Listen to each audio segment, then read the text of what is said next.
All right. Here we are. Episode 1 of Falcon and the Winter Soldier.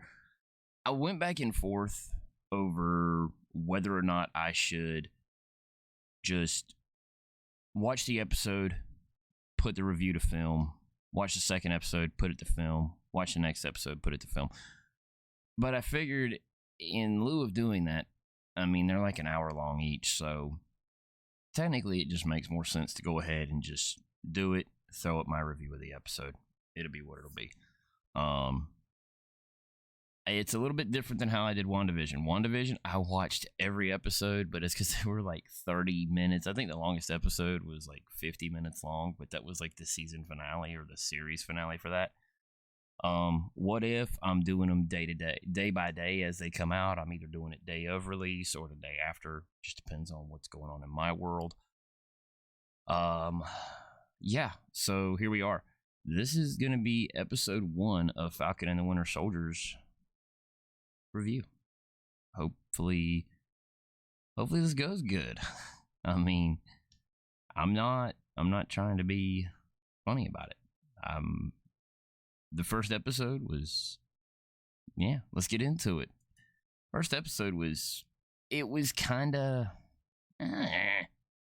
it was right out of the gate. It was fast, but then it hit the inevitable slowdown, and I get why it hit the slowdown. It hit the slowdown because it actually had to catch everybody up with what's been going on with Sam and Bucky. Mainly because it has been all the some time since, Avengers Endgame. It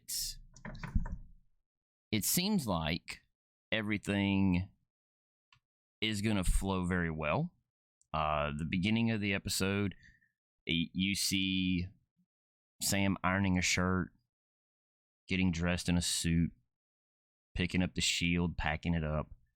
And, it was like, okay, what you got going on here, buddy? What you doing? And then it goes from that to a scene of him as Falcon in, I'm going to say a C-130. If it's not a C-130, y'all let me know. But it looked like a C-130. Not plot relevant, but anyhow, it was an Air Force cargo aircraft of sorts. And he jumps out all Iron Man style and just flies off to go and retrieve a soldier who is being kidnapped for all intents and purposes. Basically, when he arrives on the scene, the plane has already been hijacked by a terrorist organization. Apparently, the subplot is for this series is there's a terrorist organization, and terrorist is kind of a loose terminology here. They are terrorists by the technical term, but what they're wanting is they want a one world, government type, no borders thing. And they want it to go back to the way it was before everybody blipped back. While half the population was gone, they really wanted to go back to this, and for obvious reasons, that's wrong. So that's kind of your catalyst there. It then hits the slowdown after Sam rescues this soldier, and the bad guys involved in this little ordeal were wearing squirrel suits. I couldn't help but laugh. Them things were maneuverable as I don't know what compared to the Falcon suit. I mean, obviously the Falcon suit can, it's got thrusters and it can fly, kind of like Iron Man, just with the carbon fiber wings, which carbon fiber is awesome. I don't care who you are. And you put carbon fiber on pretty much anything, and it's cool. So it really showed the maneuverability, the dexterity of what Falcon can do on his own in a military op with the suit. So that was really cool. But then it kind of sort of hits the skids because you hit the inevitable slowdown when the mission's complete, he goes back to Washington, and then he presents some politician. I'm going to go with that for now. He presents a politician with Captain America's shield. And that was, I was like, no, don't do that. No, that's not what Steve wanted. And you know, you could hear the tumultuous outcry from everybody that was present when that happened. It was like, no, don't do that. But he did. And he did it because in his mind, he felt like it was the right thing to do. His exact words were, the shield wasn't used by anyone for 70 years while Captain America was in the ice. It's time for new heroes. And so, you know, you're thinking, all right, cool. So they're going to make this a part of a museum piece, like all the other stuff, and then we're just going to move on. And we will have new heroes coming along. And you thought it was going to work out that way, and it didn't. It really and truly did not. I was as I don't know. I was kind of shocked when it didn't work out that way. I mean, even though I knew it wouldn't, just the way it went down, like it was a punch in the gut with the way everything was presented initially, you know, in Washington, where he gives back the shield and everything like that. It wasn't like a, hey, I'm not ready for this yet, boss. Let me pass this back to you, and then I'll come get it when I feel like I'm ready. It wasn't a situation like that. It just, he did not feel like it was his period. So he did, like I say, he did what he felt he had to do. Then you go into, you see Bucky. He's on an op as the Winter Soldier prior to his, you know, convergence to being a good guy. He's on an op, and he's doing what Bucky does best, or what the Winter Soldier does best. He's killing folk. That was, I mean, the fight choreography in that was great. It was what you'd expect from Marvel in a big theatrical thing. I really enjoyed the way he acted and the way he was choreographed in all his fight moves and stuff like that. Ends up waking up, and everything we had just seen with him killing the people he was killing, he wakes up and it was all a dream. And then we see him talking to a therapist, and it's like, okay, I get that, you know. And then we find out that him talking to the therapist is a condition of his pardon. He has to go talk to a therapist, you know, because of him being pardoned for everything he did as the Winter Soldier. Right, wrong, or indifferent, me personally, I feel like if it has been factually proven that your mind was usurped by a terrorist organizations and you were mind controlled to do things that you would not normally do, I feel like there should be a little bit of a pass on that, because yeah, I just don't feel like he should have. I don't feel like there should have been contingencies like, okay, we're going to pardon you, but you got to do this, this, and this. And it's like, I don't think that should have happened to Bucky. Especially, he was Captain America's best friend. He helped the Avengers in the Battle of Wakanda. I mean, he's got a good rap sheet post Winter Soldier. So, yeah. But he starts talking to the therapist, and she's asking him about his nightmares. And he's like, what nightmare? Like, you trying to be hardcore playing it off. Like, I ain't had no nightmares. You find out that he's got a book a la the Green Arrow from way back. Good old Oliver Queen and his book. And he's trying to rectify situations he did as the Winter Soldier. And you have to applaud that. I mean, he's trying to do it the right way. There's 3 steps that he has to do. You can't hurt no one. Or it's got to be legal. You can't hurt nobody. And you got to do it to atone for being the Winter Soldier. I'm okay with those 3 steps. I'm totally fine with that, because it's a kind of a grieving process. It's like, you know, making amends. Like, hey, I'm sorry I hurt your feelings. Let me make this up to you in all the right ways. So that being said, that was his introduction into the show. uh, then we flip back to Sam, who is in Louisiana, and he and his sister are they're typical brother and sister from what I can see. I mean, they're back and forth over, no, I don't want to do this way. I've got a plan. You've been gone, so I'm gonna handle this my way. No, I'm back. I'm the hero. I'm gonna save everything. And so that's kind of how that interaction began. There are some struggles. This has been a topic of debate across the internet, and I'm just gonna say it.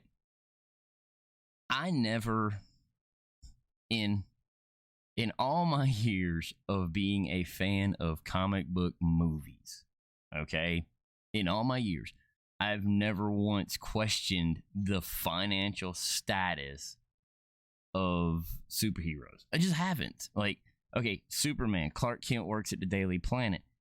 I don't know how the salary of a newspaper writer, columnist, I don't know the vernacular, so forgive me on that. I don't know what the salary of that is. I don't know if that's good or bad. I guess it depends. I mean, if you're in a big market like New York and it's the Daily Planet, which is Metropolis, I mean, you would think that there'd be a pretty good salary hung with that. I'm guessing. That they ain't making minimum wage. Guaranteed. I'm pretty sure their take home is well north of 20 grand a year. So, you would think that he makes pretty good money as Clark Kent. The same as, Spider-Man, for instance. Spider-Man, he takes the pictures, he sells them to J. Jonah Jameson of the Daily Bugle, and he's doing his thing, Obviously, two big notables, you're looking at Tony Stark and Bruce Wayne. They're billionaires, all right? I mean, what more can you say? They're billionaires. They've got all the monies. If you want to go with DC, Bruce Wayne funded the Watchtower, which hung out in space, according to the Justice League animated show. Tony Stark funds the Avengers. I mean, he funds all the tech and the suits and everything like that. So, there is that aspect to it. Now, as far as the teams, do they get paid? According to Falcon, no, they don't. They don't get paychecks. If I'm gonna say this, I feel like that if one of them was struggling in a financial type way, I feel like that they would, that Tony would help. I mean, the same as kind of sort of the same as what Bruce Wayne did. And I know everybody pans it. Oh my goodness. I'm not even going to dog like into that. I can't, because I can make an hour-long rant video about that whole ball of wax. But anyhow, the same as Bruce Wayne did when Superman was killed in Batman vs. Superman. He paid for the funeral and blah, blah, blah. And then at the end of Justice League, he basically paid off the Kent farm. Like he could do more, so he did more. I feel like it's kind of the same premise. That Iron Man would, or Tony would do the same thing for any one of the Avengers. So I feel like if Tony was around, Tony would help in this situation of them trying to consolidate their debt and everything. Then we flip back to Bucky, who he's found a friend. And obviously, it ain't just a random friend, because Bucky ain't got like 10 phone numbers in his phone and ignores messages from Falcon. So there you go there. Bucky is the absolute lone wolf. But he's got a friend, and there's more to the friend. Apparently, somehow, this guy's life intertwined with one of the people on Bucky's list. And if I'm not mistaken, I believe the individual on the list was actually killed. Not by Bucky, but he was killed. And so him befriending the young man's father is a way to kind of atone in that situation. then you start looking at he and the elderly gentleman. They went to have lunch, and the elderly gentleman like put Lucky on Front Street, like, hey, he wants to go on a date with you, to the bartender, and the bartender's like, he's like, dude, man, you gotta warm up to it. You don't you don't just jump out in front of it. And I'm like, in that way, I can totally sympathize with Bucky. It's like, yeah, no. But then, of course, she says, sure. She gets off at 10. Come by the bar after that, blah, blah, blah. So he goes by the bar. They have a couple of beers. They play Battleship, which I thought was kind of funny. And they're just chatting and hanging out. And she asked him, and I asked him how old he is. And he says he's 106, I believe it was. I'm like, yeah. I'm like, all right, then. That's cool. And then we flip back to Falcon, who is with his sister, and he's sitting there and he's talking to one of the other service guys who was with him on that previous op we saw in the beginning of the episode, and they're discussing the events that went down that he found out about, the operative found out about. And dude got his mess crushed up pretty good. He's alive, but he got whooped up on pretty stoutly by the guy that perpetrated that whole deal. And then after Sam hangs up, his sister comes in and goes, Sam, you got to see this. And it was like, you might as well have been like, whoa, did something get blown up? I mean, what happened? Because she had that whole look like somebody just died. And Sam turns around and you see it on TV, and then lo and behold, the same guy who Sam handed the shield off to and was grateful for that, basically bringing out, here we are, we're going to trot him out like horseflesh. The new Captain America holding the shield, the whole 9 yards, minus the suit. That's the biggest thing, minus the suit. And I'm not trying to be funny. I don't know if it was done on purpose, but the cowl that they used for U.S. Agent, that cowl is hideous. It looks so crooked. Like, it looks janky and homemade as I don't know what. I'm not a fan of it. I do not like it. Yeah, the person that did that just needs to... They could have spent 1 minute in the whole production of that deal and fixed his ish. That's what they could have done. They could have fixed him up and made that cowl at least look right. He just looks so wonky in that deal. They called him Captain America, but I mean, he's not. You can look at him. He's just not Captain America. I'm sorry. And so that's, it kind of leaves off right there at the end of the episode with Sam looking on at this guy who is, John Walker is new Captain America. And it's like, come on, guys. It's like, can't we do something different or no? So that's how the episode ended. I was very much, it's what I expected. It really and truly is. I'm not mad by it. I'm not hurt by it, but at the same time, I hope it gets better. I do apologize for it taking so long to get onto the Falcon and Winter Soldier series. But anyhow, we're here. We're in it. I'm going to try to knock out at least one a day, if not two. So, that's pretty much where I'll be at with the Falcon and the Winter Soldier series. As soon as I wrap this series up, I'll jump straight into Loki. That's pretty much where we're going to go with it. I'm looking forward to, seeing more of this, and then looking forward to checking out Loki, seeing what's going on there. By the way, check out the video I uploaded this morning. I tried out the new donut pull-aparts. I mean, originally I heard them called donut hole clumps. The old DHC, yeah, you know me. But they've called them donut pull-aparts, which is, I don't know. Just go watch the video. You'll see my initial reaction to that. Thank you guys for watching. I am James, XG Wolverine. I look forward to continuing this fun ride with you guys. Hopefully you guys are enjoying this content. If so, drop me a like, throw me a comment, kind of help point me in a direction. Let me know what y'all are thinking, because I'm not a mind reader here, boys and girls. I'm just James. I can't read your minds. So help me out. Give me some feedback, criticisms, trash talkings.